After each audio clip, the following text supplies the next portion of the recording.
Citizen जो vigilantism ये चली मन इच्छा जहाँ को जो जिन भल लगे सी प्रतिक्रियाशील हो बाड़ेबा पिटिबा मारिबा जीवन रे मारिदेवार धमक देवा एभली जो कांड से दिन घटी ये अत्यंत निंदनीय एवं राज्य रे आईन श्रृंखला बोली किछि नाही ए कथा ये प्रमाणित कर अपराधी मानकर साहस एते बढ़ी जाइछि जे भाबुचंती जे आमे जहाँ भी काम करिकरी एटू खसी जाई पारिबु पुलिस हमको धरिबो नाही कारण अनेक उदाहरण हेलानी जोटी पुलिस दुर्वृत्त मानक धरू नाही गत राज्यपाल पुओ सरकारी अधिकारी को माड़ मारिबा घटना पर ठारू जेबे ठारू गोटे क्रिमिनल उपरे एक्शन निया गला नाही अन्य समस्ते जो माने क्रिमिनल मेंटालिटी रो लोक से भाबुचंती जे आमे ए काम करके खसी जाई परिबो ए जो दुर्वृत्त माने ताको घरे सेदिन पसिके कांड कले एमाने होचंती भारतीय जनता पार्टी रो सदस्य एवं तांको भितर प्रमुख होचंती बादल पंडा जे एबे जाके भी गिरफ हेई नाहंती रेमुणा थाना रे केस अछि किंतु रेमुणा थाना रो 10 किलोमीटर भितरे बादल पंडा को घर एबे जाके रेमुणा थाना अधिकारी माने पुलिस ऑफिसर माने बादल पंडा को गिरफ करी नाहंती या पछर कारण कौन ही पारे आपण माने निजे चिंता करंतु आपण माने को गोटे तथ्य देखैबी जे कहार छत्र छाया रे कहार पृष्ठपोषकता रे ए दुर्वृत्त से अंचल रे एभली अमानवीय कांड करूचंती लोकन को डरे धमके रखिचंती ये मु गोटे फोटो आपन को देखौची जोथरे स्थानीय सांसद बालेश्वर सांसद को संगे बादल पंडा को फोटो उठिला से घटनार वीडियो वायरल करबा लोक से घटना को लाइव टेलीकास्ट करबा लोक निजे बादल पंडा से बहुत निजको गर्व अनुभव कले जे सी एत बड़ कारनामा करिसंती निरीह आदिवासी महिला को जोतारे पिटी पारिसंती तांको उल्लंघन करी रास्ता रे घोसारी के नहीं पारि गाँ लोकन को रुंड करके तांको बाड़िया पिटा करी असभ्य अभद्र भाषा रे गाली गुलज करचंती तांको लज्जित करचंती तांको बेइज्जत करचंती से निजे वीडियो को वायरल करके चारियाडे पकेइचंती किंतु प्रश्न ये बड़ प्रश्न उठुची पुलिस कौन पाई एबे जाके बादल पंडा को गिरफ करी नाही कहा छत्र छाया रे बादल पंडा अछंती एवं पुलिस कहा इंगित रे बादल पंडा को ऊपरे कार्यानुष्ठान ग्रहण करू नाही एबे जाके नीलगिरी रो विधायक बीजेपी रेमुणा विधायक बीजेपी बालेश्वर सांसद बीजेपी ए तीन जन भितरु केही से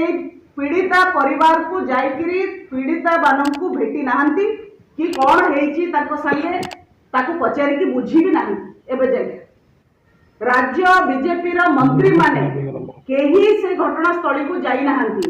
गत काली राज्य रो महिला शिशु विकास मंत्री जे उपमुख्यमंत्री मान्यवर श्रीमती प्रभाती परिडा बालेश्वर रे उपस्थित थिले किंतु जेतेबेले गणमाध्यम प्रतिनिधि माने तांको प्रश्न पचारिले ए विषय से कहउचंती मैं घटना विषय किछि जानी नाही तो ये वॉल्यूम्स कहूची बीजेपी रो व्यवस्था विषय एडे बड़ घटना घटी गला देश उठुची पडुची विश्व चर्चा होउची ना इंटरनेशनल न्यूज हलानी किंतु बीजेपी नेता माने प्रभाती परिडा जानी पारु नाहंती जे घटना घटी जे से जिल्ला रे मध्ये सी अछंती से दिन तांकर जिला सभापति तांको जणे नांती तांको विधायक माने सांसद माने केही जणे नांती तांको कोन सिटी घटना घटीची आ से जानिला परे भी से परिवार को जीवा को भी चाहिए ना ये होचंती महिला शिशु विकास मंत्री महिला मानक प्रति केते संवेदनशील निजे आज स्पष्ट करंतु एटा बोधे बीजेपी रो नुआ डेफिनेशन महिला सशक्तिकरण रो महिला को सम्मान दबार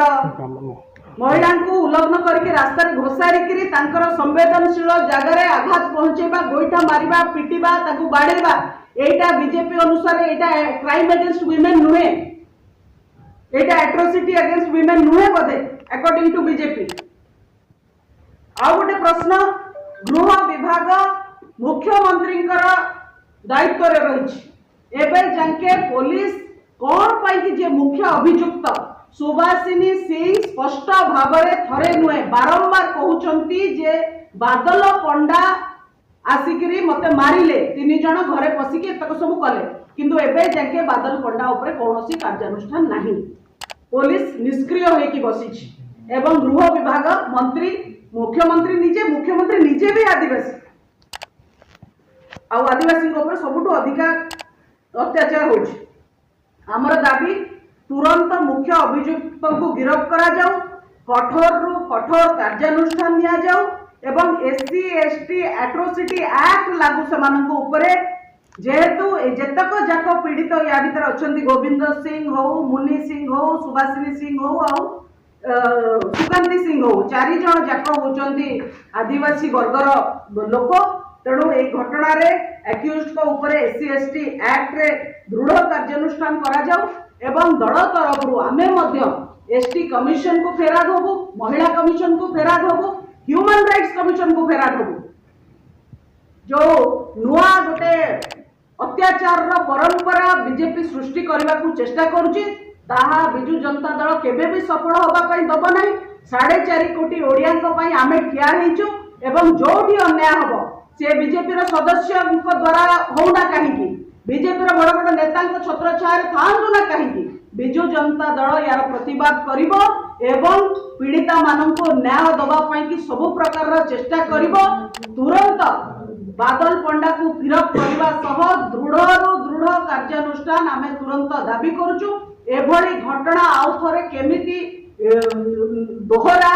जीव नाही यार मध्य स्पष्टता राज्य सरकार दियंतु।